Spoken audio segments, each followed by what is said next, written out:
Apocalipse capítulo 3, versículos de 1 ao 6, a carta do Senhor à igreja de Sardes. Diz assim o texto: Ao anjo da igreja em Sardes escreve: Estas coisas diz aquele que tem os 7 Espíritos de Deus e as 7 estrelas.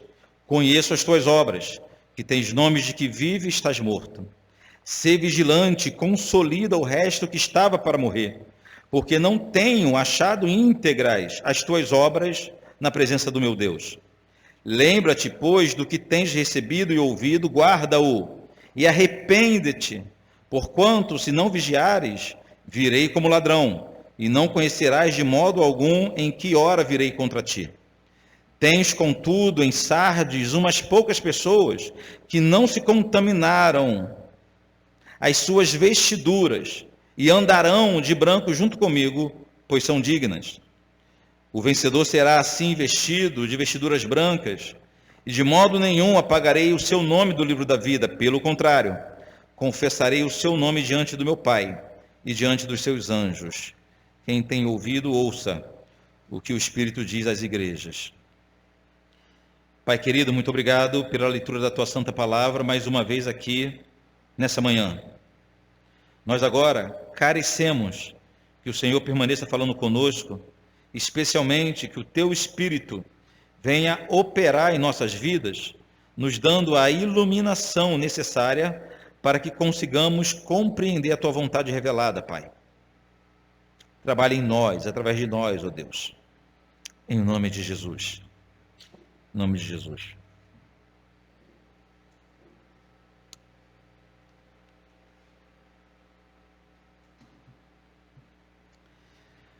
Sardes não era uma cidade importante, não era. A glória de Sardes estava em sua história. No passado, ela foi uma cidade muito importante, chegou inclusive a ser a capital do império em algum momento. A religiosidade da cidade de Sardes era semelhante à religiosidade de todas as outras cidades. O predomínio da idolatria, sobretudo a obrigatoriedade do culto ao imperador. César, que é um título, já era considerado Deus nos dias que foi escrita essa carta. Mas segundo historiadores, deuses pagãos como Artemis, Cibele, Deméter, Perséfone eram adorados e tinham templos para serem adorados intensamente nessa cidade. Era mais uma daquelas cidades que respirava profundamente o paganismo. E lembremos, irmãos, que o paganismo era caracterizado pela soma de 2 ações: a idolatria e a imoralidade. Andavam-se juntas, associadas, em todas as cidades dessa época, em especial da Ásia Menor. Além do paganismo, havia uma forte presença judaica nessa cidade. Da mesma forma, da cidade que vimos semana passada, havia uma colônia de judeus estabelecido na cidade de Sardes. E como em outras cidades, o judaísmo era permitido. Os judeus, na verdade, era o único povo em que o imperador não obrigava a cultuá-lo. O imperador, tipo, que respeitava o fato dos judeus adorarem um único Deus. Então, normalmente, os judeus não tinham dificuldade nessas cidades. Quem tinha dificuldades nessa cidade eram os cristãos, ou os judeus convertidos. Porque uma coisa é ser seguidor da lei de Moisés ou de Jeová. Outra coisa bem diferente era ser seguidor de um tal de Cristo, de Jesus, que morreu como um insurgente, que morreu como um rebelde. Então, esses seguidores de Jesus eram amplamente perseguidos e eles não tinham liberdades para cultuar. Temos então, queridos, todos os ingredientes que levaria uma igreja a ser perseguida: paganismo, idolatria imoralidade, culto ao imperador e a presença de judeus, que eram os principais adversários da fé cristã dos seguidores de Jesus. Semana passada nós vimos na exposição da carta à igreja de Filadélfia como que o maior problema dos irmãos de Filadélfia era a presença dos judeus naquela cidade. Judeus que acreditavam que eles tinham em suas mãos as chaves do reino e podiam eles decidirem quem entrava e quem não entrava no reino de Deus. Os judeus, nessa ocasião, era o principal problema da igreja do Senhor. A principal dificuldade da igreja de Deus, os maiores perseguidores da igreja cristã no primeiro século, era o judaísmo, infelizmente.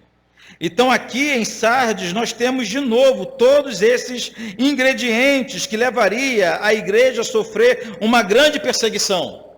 Idolatria, paganismo, obrigatoriedade do culto ao imperador e a presença dos judeus na cidade.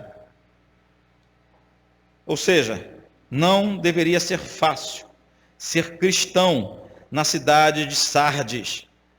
Mas acontece, queridos, que a igreja de Sardes não era perseguida. A igreja de Sardes, mesmo considerando todo o contexto adverso à fé evangélica, a igreja de Sardes não sofria perseguição. Essa igreja tinha a chamada liberdade religiosa. Enquanto em outras cidades, as igrejas cristãs, os cristãos eram perseguidos e mortos. Os ambientes de cultos eram fechados. Enquanto que em outras cidades, acontecia exatamente aquilo que está relatado quando apresenta a figura de Paulo, a figura de Saulo na história. A história diz que Saulo, ele entrava nas cidades, ele entrava nas casas dos cristãos e arrastava homens e mulheres para a prisão. Em outras cidades, os cristãos estavam morrendo. Em outras cidades, os cristãos estavam perdendo a cabeça, estavam sendo decapitados, estavam sendo jogados à fera selvagem, mas em Sardes, a igreja tinha total liberdade de atuação. Ninguém mexia com aquela igreja. Ninguém tocava naquela igreja. Tinha simpatia de todos. Podia se reunir às portas abertas. Realizar cultos ao ar livre, que ninguém reclamava. Havia liberdade total para essa igreja. Essa igreja na cidade de Sardes vivia em paz. De novo, mesmo em um contexto adverso à fé, essa igreja não sofria perseguição. Mesmo no meio de um povo idólatra, essa igreja não sofria perseguição. Mesmo no meio de um povo imoral, essa igreja não sofria perseguição. A grande pergunta é, por quê? Por que só em Sardes?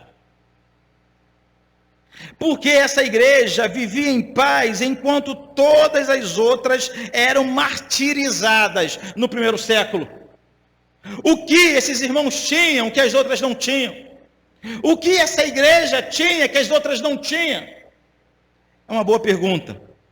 Vamos entender melhor essa história na exposição do texto.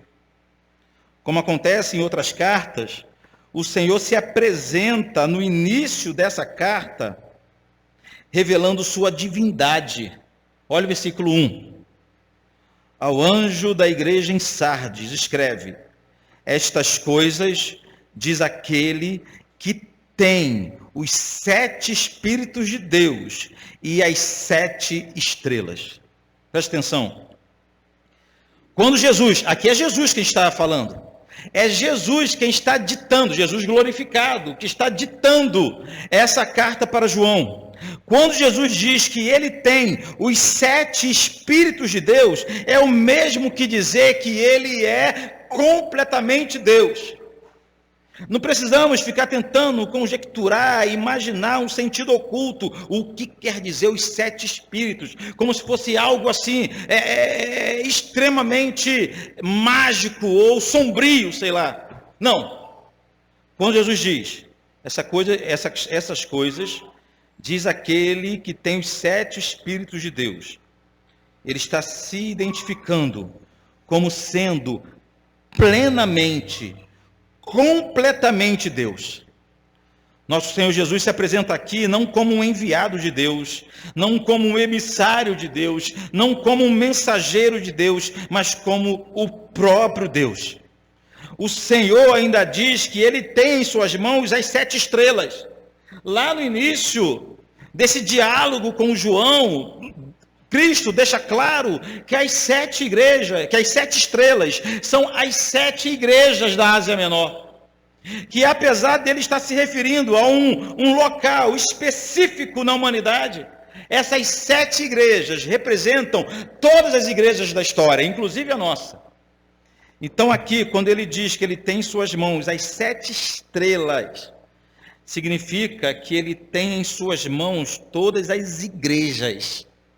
As igrejas lhe pertencem, as igrejas têm um dono, as igrejas têm um Senhor, que é o Senhor Jesus.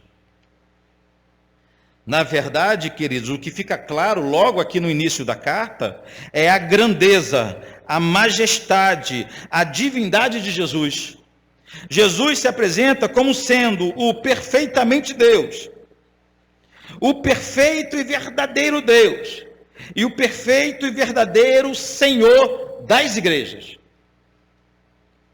locais, ou da igreja, quando a gente fala de uma igreja universal.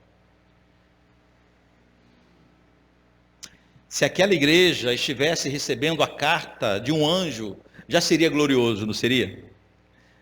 Maria, quando recebeu a visita de Gabriel em sua casa, ela ficou apavorada, um acontecimento glorioso. O sacerdote Zacarias passou pela mesma experiência. Se fosse um anjo enviando a carta à igreja de Sardes, já seria fenomenal, mas não foi um anjo. O que deixa essa carta mais maravilhosa é o fato dela ter sido enviada pelo próprio Deus, por Cristo, o Senhor da igreja. Esse ponto é importante, irmãos, porque muitos fazem questão de preservar ou pôr em evidência somente a humanidade de Jesus. É importante nós compreendermos o quão humano ele foi, que ele foi 100% homem, por isso tem valor o seu sacrifício. Mas muitos hoje abrem mão dessa percepção de um Cristo que é Deus, um Cristo que é Senhor, um Jesus que é o Senhor do universo, ou como disse Isaías, que é o Deus forte. É esse Deus forte que está escrevendo a carta para a igreja. E como Deus é perfeito, e como Ele é o Senhor perfeito da igreja, ninguém conhece completamente a igreja como o Senhor conhece. Ninguém conhece completamente as igrejas como o Senhor conhece. Nem as próprias igrejas se conhecem completamente como o Senhor conhece. Por isso que logo no início da carta, ainda aqui no versículo 1, o Senhor, em pouquíssimas palavras, desnudou a igreja de Sardes, revelando o real estado daquela igreja. Não foi preciso muitas palavras, não foram precisas muitas palavras. O Senhor não se prendeu a uma introdução longa, pelo contrário. Ele primeiro diz: eu sou o perfeito Deus, eu tenho as igrejas em minhas mãos. E logo a seguir, em ato contínuo, ele desmascara aquela igreja. Ainda no versículo 1, conheço as tuas obras, que tens nome de que vives e estás morto. Ou seja, é aquele que conhece todas as obras da igreja. Ninguém conhece as igrejas como o Senhor da igreja, e nesse momento, o que o Senhor da igreja está dizendo é que aos olhos de todos, aquela era uma igreja viva, uma igreja avivada, uma igreja poderosa, uma igreja relevante, uma igreja atuante, aos olhos de todos que olhavam para a igreja de Sardes, via nela uma igreja avivada. Tens nome de que vives. Era porque aquela igreja tinha fama de ser uma igreja viva. Todos na região reconheciam a igreja de Sardes como uma igreja poderosa, atuante. O vigor, a vivacidade daqueles irmãos eram reconhecidos por todos da região.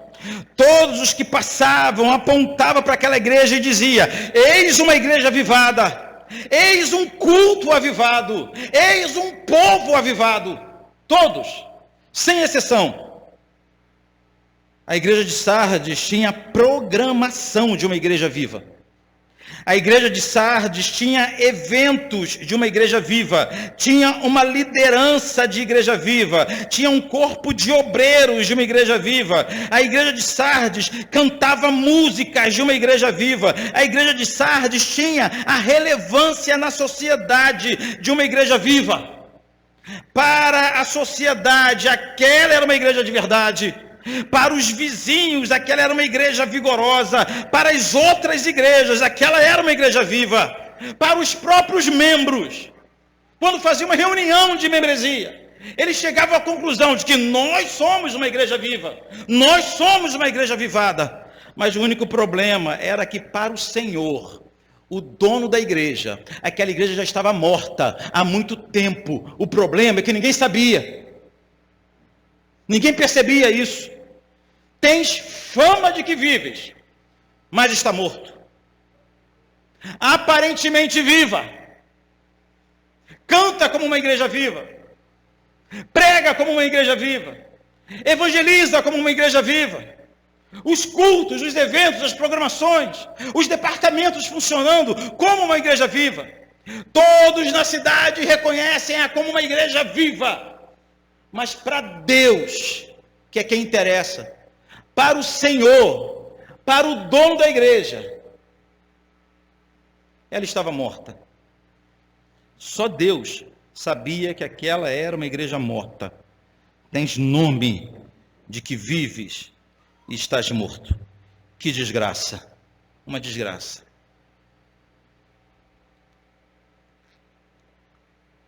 Deve ser assustador. É assustador. Só pensar na possibilidade de nos enganarmos nesse ponto.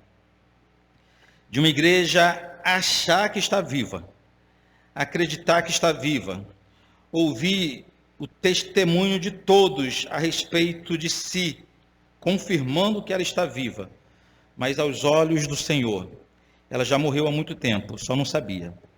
Uma grande tragédia.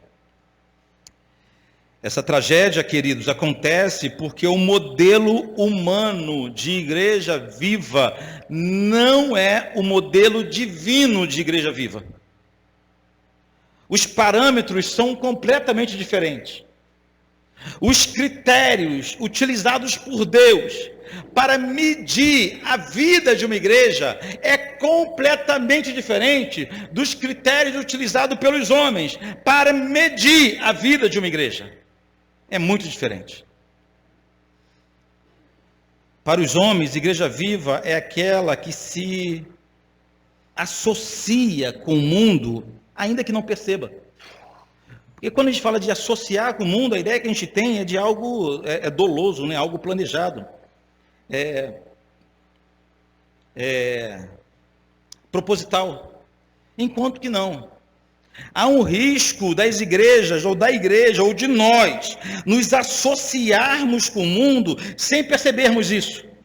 Isso acontece quando nós passamos a nos empenhar para ser reconhecido, ou para cumprir os critérios estabelecidos pela sociedade, pelo mundo. É quando um ímpio lá fora, um intelectual, um cantor, fala o seguinte, faz alguma crítica à igreja e a gente começa a querer se enquadrar, melhorar, mudar o que nós falamos e pensamos, para a gente não parecer tão retrógrado quanto para as pessoas lá de fora. Normalmente é assim que acontece, é assim que começa. E muitos irmãos nossos, gente boa, gente honesta, crente sincero, tem trabalhado intensamente para ser reconhecido por um mundo para qual ele já deveria ter morrido. São pessoas que querem receber um título, uma placa de igreja viva, dada por ímpios, que sequer sabem o que é igreja. Que insanidade é essa? O mais triste, queridos, é que eles recebem placas à semelhança da igreja de Sardes, recebem placas, medalhas, honrarias, mas para o Senhor, uma igreja viva é aquela que se mantém fiel ao longo dos anos. A igreja viva para Deus não é aquela que cumpre os parâmetros humanos.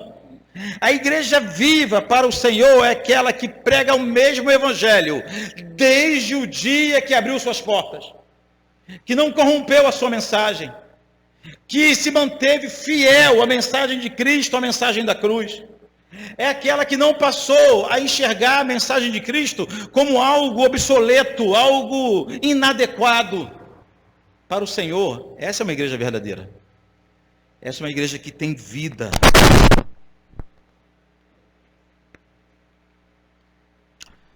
O que fez o Senhor chamar aquela igreja de igreja morta? O versículo 2 nos diz: porque não tenham achado íntegras as tuas obras na presença do meu Deus. Deveriam ser belas obras, obras magníficas, obras surpreendentes. A imprensa local deveria cobrir cada passo daquela igreja. Isso é uma igreja de verdade. Isso é ser cristão. Isso é ser igreja. Mas diante de Deus, aquelas obras não eram íntegras, não eram perfeitas, não eram santas, não eram separadas, não eram consagradas. Ou seja, aquela igreja estava praticando algo que o Senhor abominava. E vamos entender isso aqui melhor. Como eu já disse, a igreja vivia em um contexto de paganismo, idolatria, obrigatoriedade do culto ao imperador, imoralidade, e o judaísmo era vizinho deles. Porém, essa igreja não sofria perseguição. Lembra que falamos isso? Se a igreja de Sardes fosse perseguida, o Senhor falaria nessa carta, como citou as outras cartas, as outras igrejas. Mas no lugar de perseguição, essa igreja tinha o quê? Tinha fama. No lugar de perseguição, a igreja tinha fama. Tinha uma boa fama no lugar de perseguição. Queridos, a única forma de uma igreja não ser perseguida em um contexto tão adverso é através da corrupção do corpo da igreja. Somente assim. Somente dessa forma. É abrindo mão de seus valores. É alterando a sua mensagem. É adulterando com o mundo. Só dessa forma. Não há nenhuma outra forma de uma igreja não ser perseguida, de uma igreja fiel não sofrer sanção nesse contexto que acontecia no primeiro século.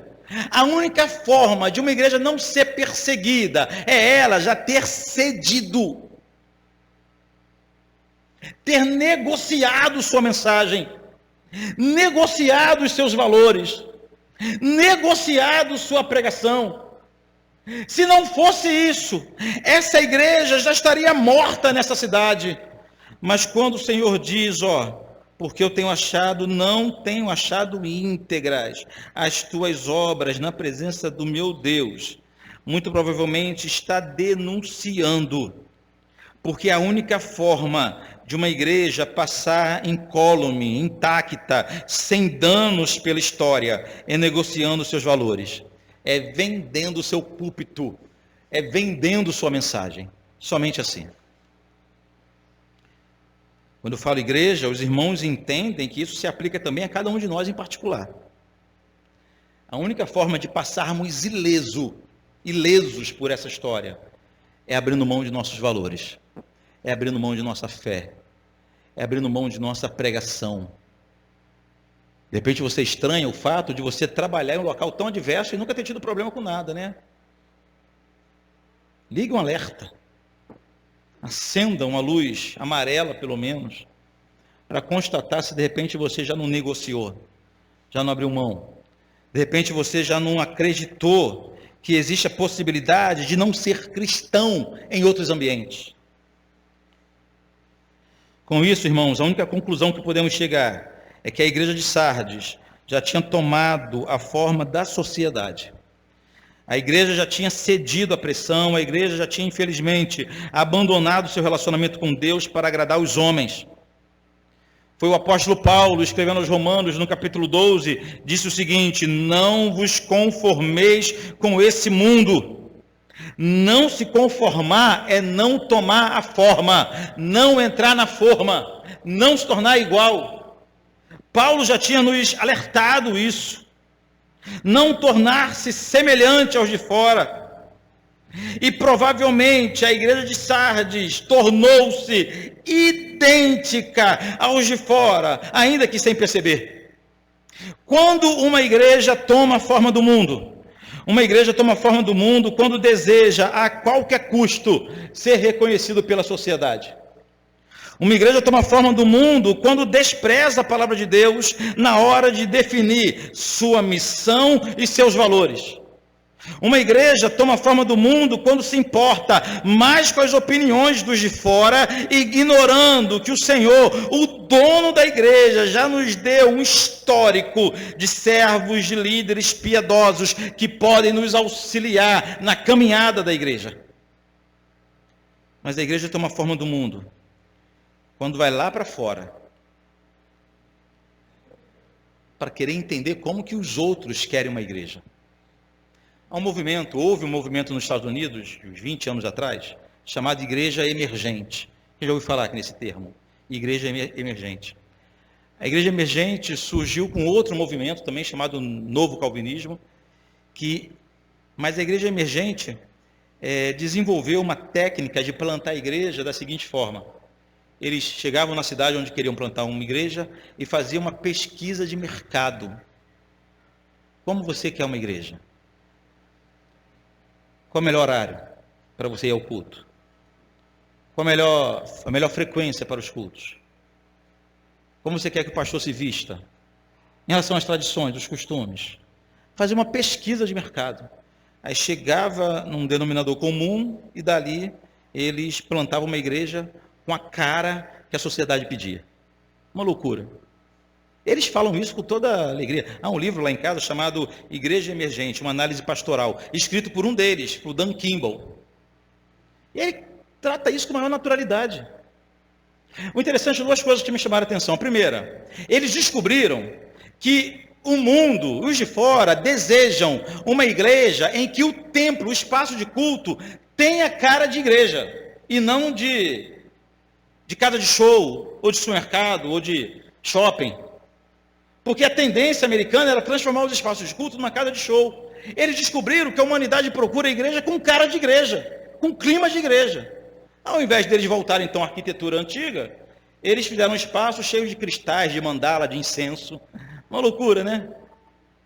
Outra coisa me chamou a atenção, porque eles cediam em tudo que a humanidade queria.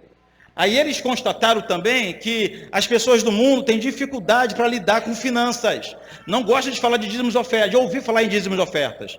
Mas eles concluíram que isso tem que ser ensinado. Isso não pode abrir mão. Todo o resto pode abrir mão. Agora, dízimos e ofertas tem que ser ensinado na igreja emergente.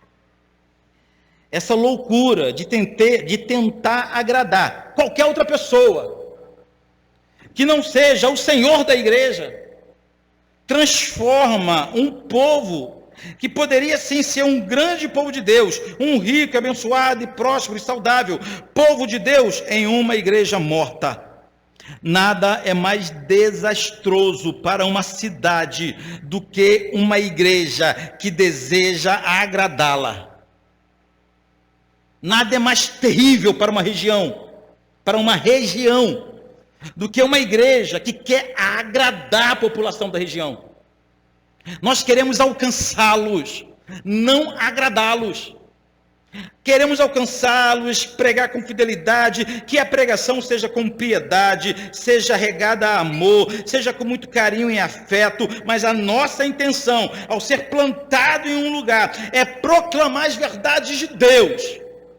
Doa quem doer, ouça quem escutar, e venha quem quiser vir. O Senhor não mandou que a igreja revolucionasse e criasse uma liturgia mais contemporânea, nem que criasse novos departamentos e os chamasse de ministério, nada disso. O Senhor não disse que a igreja deveria abrir mão do culto racional prescrito em Romanos 12 e investir em uma reunião com mais apelos sentimentais, pois o povo confunde sensação com avivamento. Mas o Senhor não disse para fazer isso. O Senhor também não disse para a igreja investir nos jovens, nem na multimídia, nem para convidar cantores e pregadores famosos, nem para promover um encontro que será tremendo, que a igreja será avivada. Nada disso o Senhor falou, nada disso. O caminho dado por Deus para a restauração de uma igreja morta foi: lembra-te, pois, do que tens recebido e ouvido, guarda-o. Guarda-o. Guarda-o. São os ensinamentos bíblicos. São as doutrinas bíblicas. É a palavra de Deus, e somente ela tem o poder de ressuscitar mortos. Nada mais. Nada mais.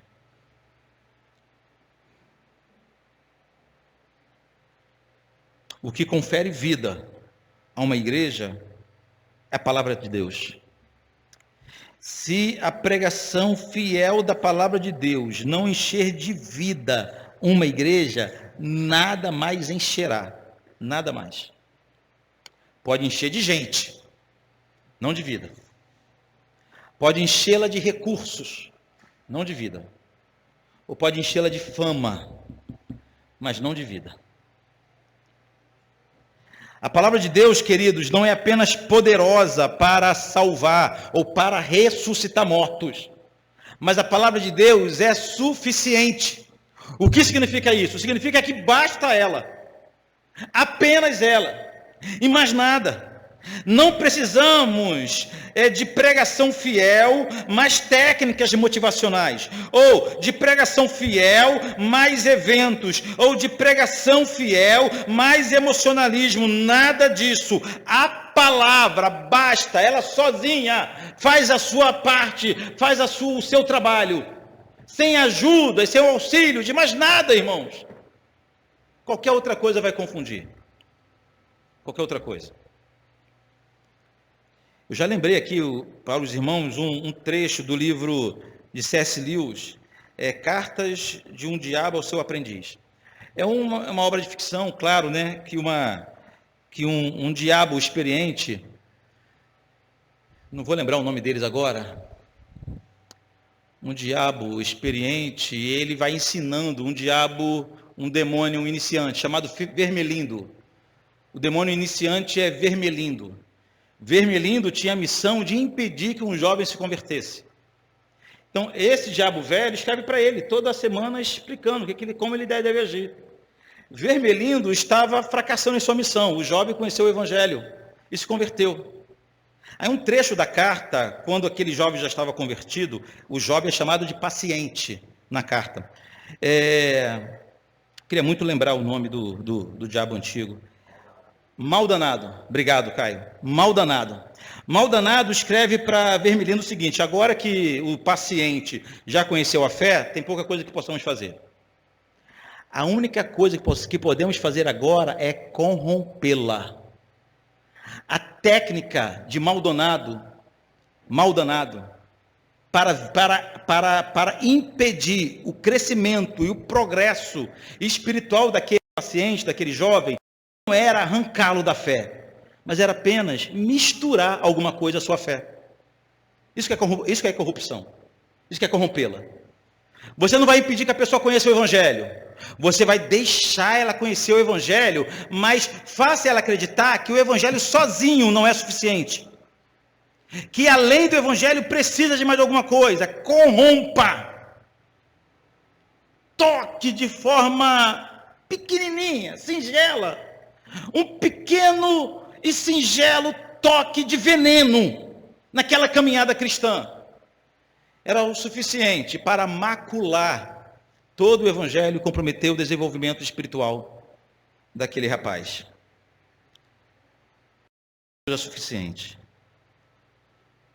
Chegando no final de sua história, quando o mundo estava sendo sacudido pela reforma protestante, chegaram para Lutero e perguntaram o que foi que ele fez de tão magnífico, que foi capaz de mudar a história da humanidade.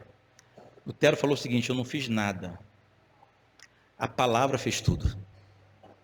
Lutero ensinava que a palavra de Deus é como um leão enjaulado. Você solta, você abre a jaula de um leão, você não precisa falar para ele o que ele tem que fazer. Precisa? Ou você vai agora, você é carnívoro, eu vou te ensinar o que é carnívoro. Você tem essas presas poderosas para matar pessoas e devorar gente. Não precisa ensinar o leão o que ele faz. Basta abrir a porta da jaula. Para Lutero, assim é a palavra. Para a gente, assim é a palavra. Ela sozinha, se pregada fielmente, faz a sua obra. Trouxe para os irmãos o testemunho do grande Martyn Lloyd-Jones, pastor londrino. No início do seu pastorado, a igreja de Sandfields havia diminuído para apenas 93 membros, já tinha sido uma grande igreja. Pior, muitos na congregação tinham se encantado com o evangelho social. Estou falando de 50, 60 anos atrás.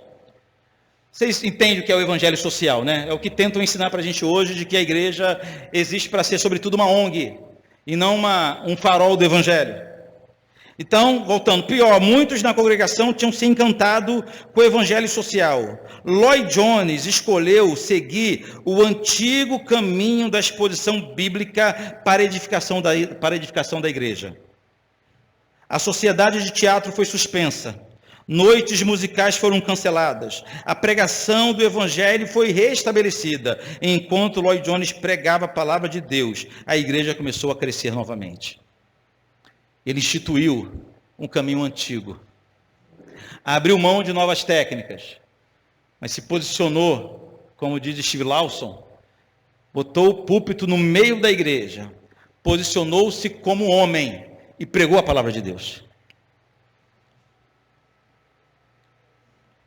Exatamente isso que o Senhor diz à igreja, quando Ele fala: lembra-te, pois, do que tens recebido e ouvido, guarda-o. A seguir, queridos, o Senhor faz um sério alerta, no versículo 3 ainda. Porquanto, se não vigiares, virei como ladrão, e não conhecerás de modo algum em que hora virei contra ti. Aqui, irmãos, o Senhor não estava se referindo à sua volta no último dia, não. O que o Senhor estava dizendo aqui é que se não houvesse mudança, Ele mesmo se levantaria contra a igreja. Não enviaria outra pessoa, não enviaria um anjo, um emissário, um perseguidor. Se aquela igreja não mudasse, Ele, o Senhor da igreja, se levantaria contra aquela igreja. Assustador isso aqui. Mas no final da carta, Deus fez promessas para caso aquela igreja mudasse o seu caminho. Versículo 5. O vencedor será assim vestido de vestiduras brancas, e de modo nenhum apagarei o seu nome do livro da vida. Pelo contrário, confessarei o seu nome diante do meu Pai e diante dos seus anjos. Aleluia.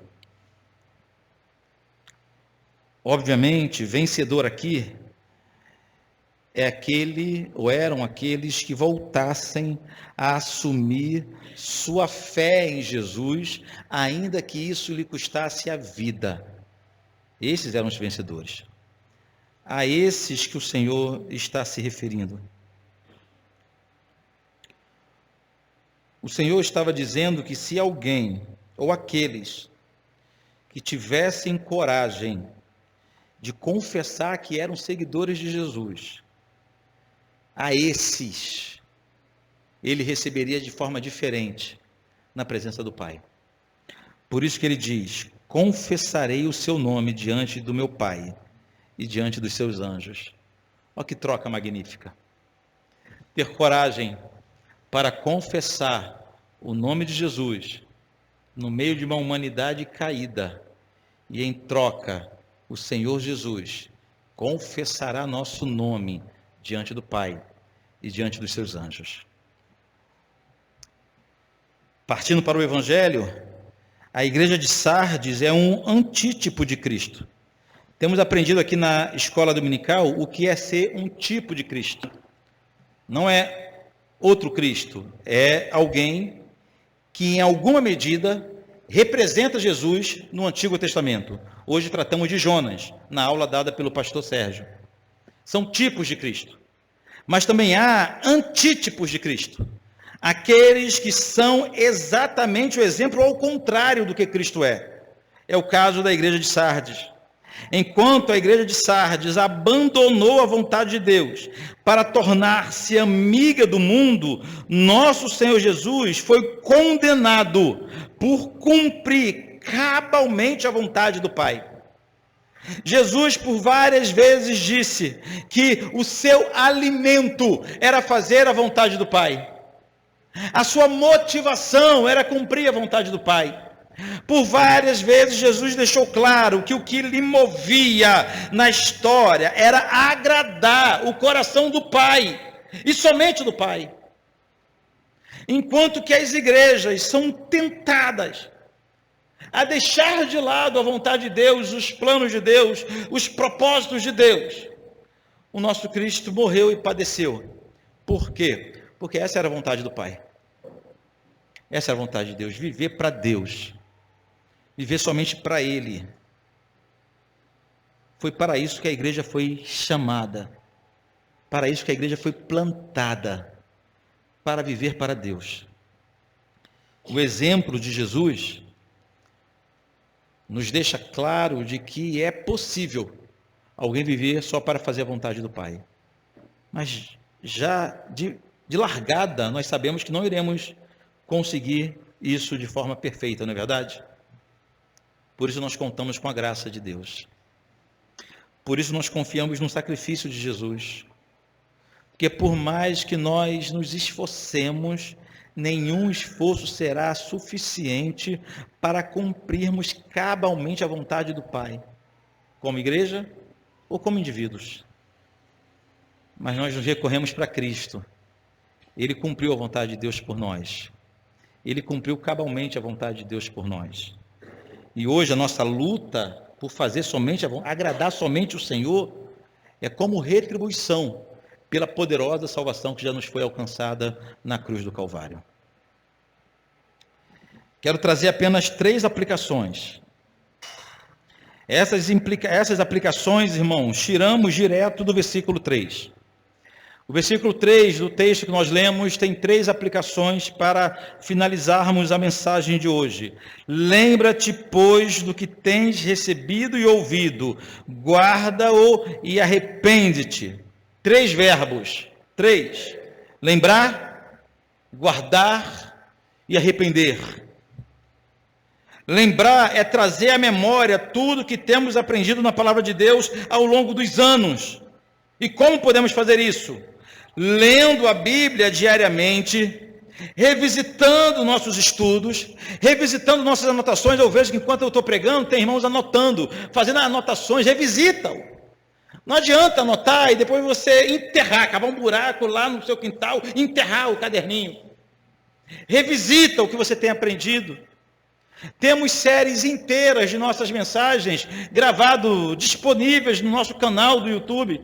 Há outros pregadores, esses sim, dignos de serem ouvidos, várias vezes disponíveis. Nunca uma igreja teve tanta disponibilidade de material para ser edificado ao longo da semana, ao longo dos dias.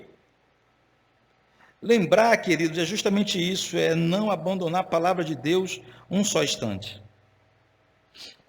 Revisitar o que nós aprendemos ao longo da nossa jornada. A gente vai perceber que algumas coisas a gente aprendeu, estava meio equivocado, estava meio esquisito. Mas até isso é edificante para a gente lembrar hoje, não é verdade? Nós vamos reconhecer a mão de Deus nos ensinando ao longo da história. Considere, pois, a sua história. Foi a mensagem de Deus que usou um profeta para falar com o povo. Lembrar é trazer a memória. Guardar é meditar no coração. Não basta lembrar, não basta ler. Segundo o Senhor falou à igreja, é necessário guardar. Use o que temos aprendido aqui como base para seu devocional durante a semana. Não tenho material para fazer o devocional, não tenho material para fazer um culto familiar. Use como base a pregação de domingo.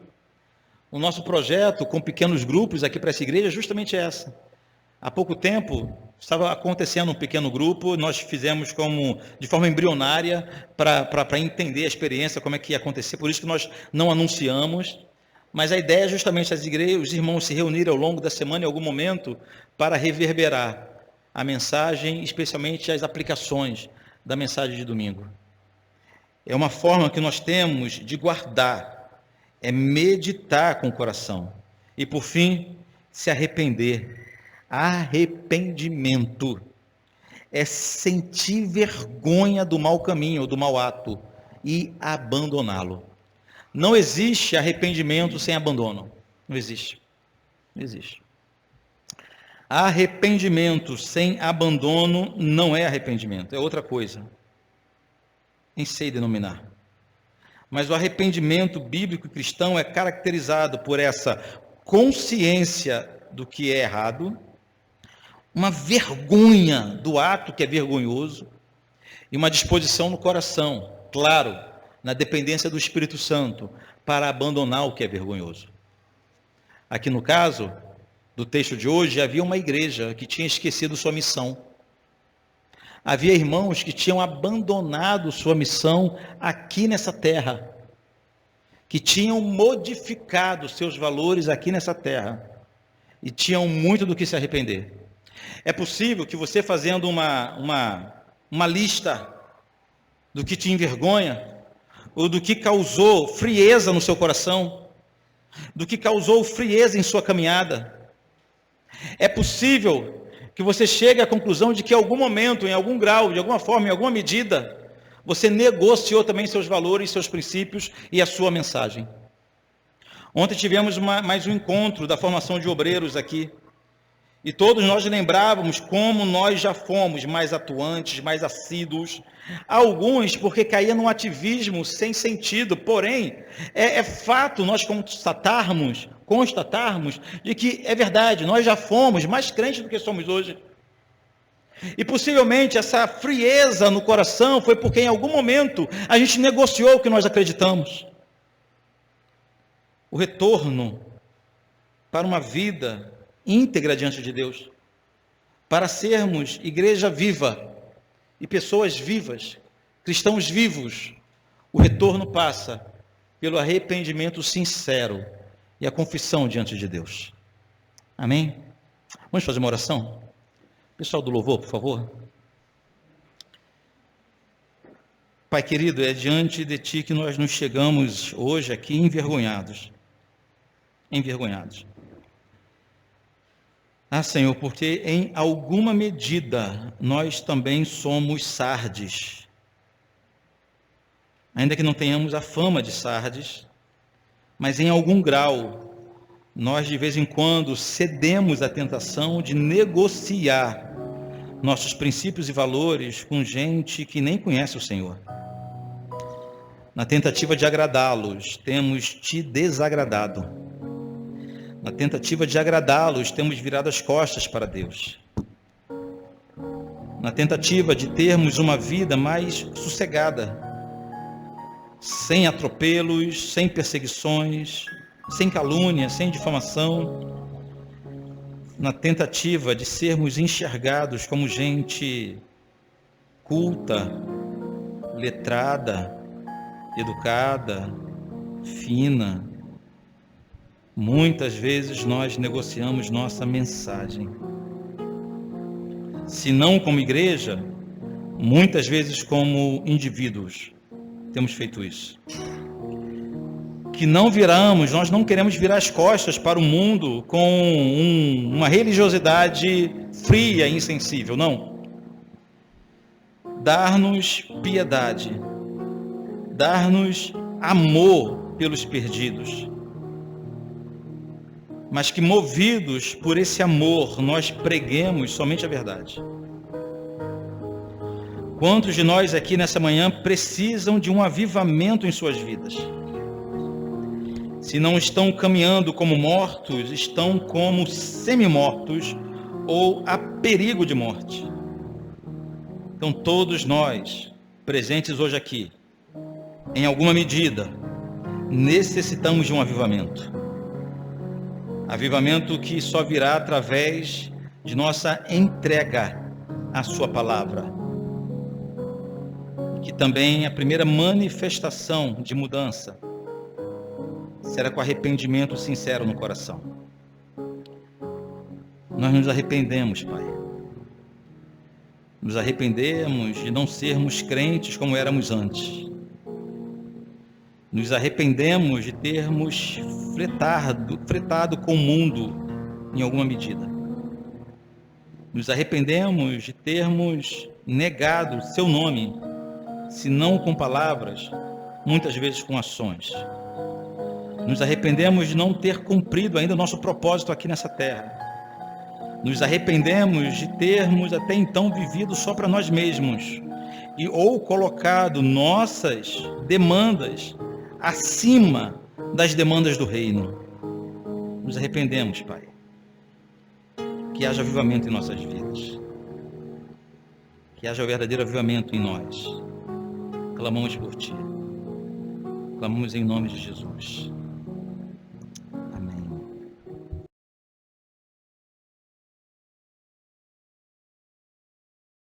Se os problemas parecem não ter solução, quando as mágoas inundam o teu coração, há alguém que atende a tua oração.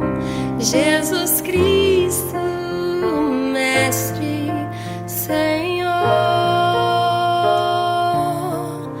Ele é o dono da chuva, do sol e do ar, é Senhor da alegria, da dor, do chorar. Ele é o dono dos montes, do céu e do mar, é Senhor das crianças, das preces, dos hinos. Ele é meu e também teu Senhor.